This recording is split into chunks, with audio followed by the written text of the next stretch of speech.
we're going to read Frog. Read the first page and the last, so we can go on to the second page. What about me then? Asked Duck. I am all white. Don't you think I am beautiful too? No, said Frog. There's no green on you at all. But I can fly, said Duck, and you can't. Oh yes, said Frog. I've never seen you fly.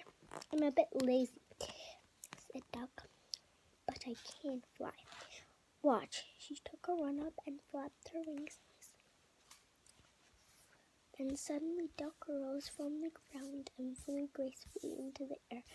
She flew around a few times and then landed on the grass in front of Frog. Fantastic, cried Frog, full of admiration. I want to fly too. You can't, said Duck. You haven't got any wings. When Frog was alone, he started to practice flying. He took a long run up and flapped his arms wildly up and down. But no matter how hard he tried, he couldn't get off the ground. I was disappointed. Frog was disappointed. I'm a useless frog, he thought. I can't even fly. If only I had wings. And Frog has a clever idea. Whatever Duck could do, he could do too. For a week, Frog worked hard with an old sheet and some string. At last, he was ready for his first test flight. He went to a hill by the river. He took a good run up, just as he had seen Duck do. Then he leaped into the air with outstretched arms. He's flying.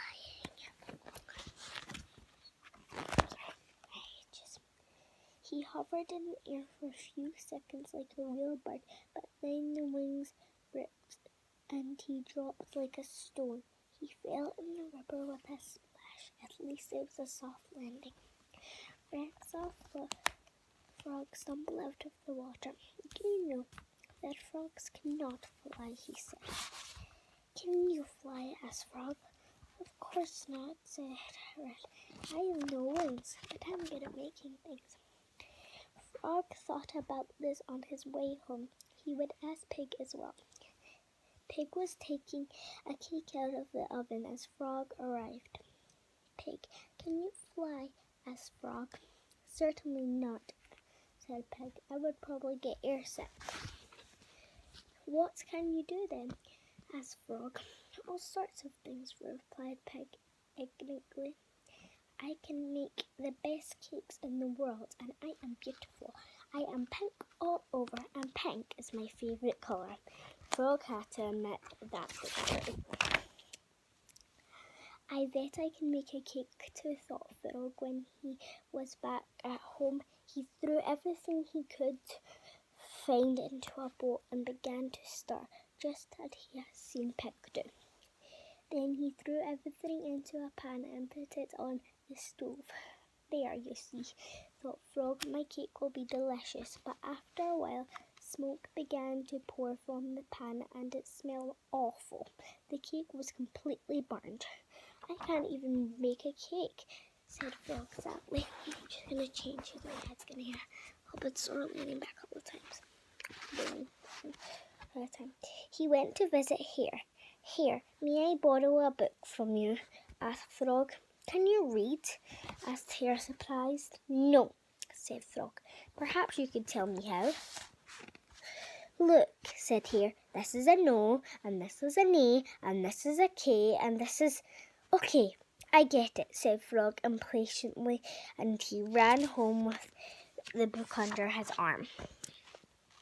He made himself comfortable and opened the book, but the pages were full of strange scribblings. Frog couldn't understand a word. An hour later, he was none the wiser.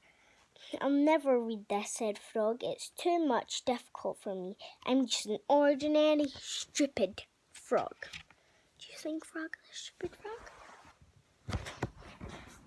Yeah, he's not, is he? He just thinks that. Guys, I'm sorry. I have to get the charger for my phone or I will not be able to. Sadly, Frog returned the book to Hare. Well, asked Hare, did you enjoy it? Frog shook his head sorrowfully. I can't read, he said. I can't bake a cake, I can't make things, and I can't fly. You are all much cleverer than me. I can't do anything. I'm just an ordinary green frog. But Frog, said Hare, I can't fly either, and I can't bake cakes or make things. I can't swim and leap like you do, because I am a hare, and you are a frog, and we all love you. I love you too. Deep in thought, Frog went into the river and looked at his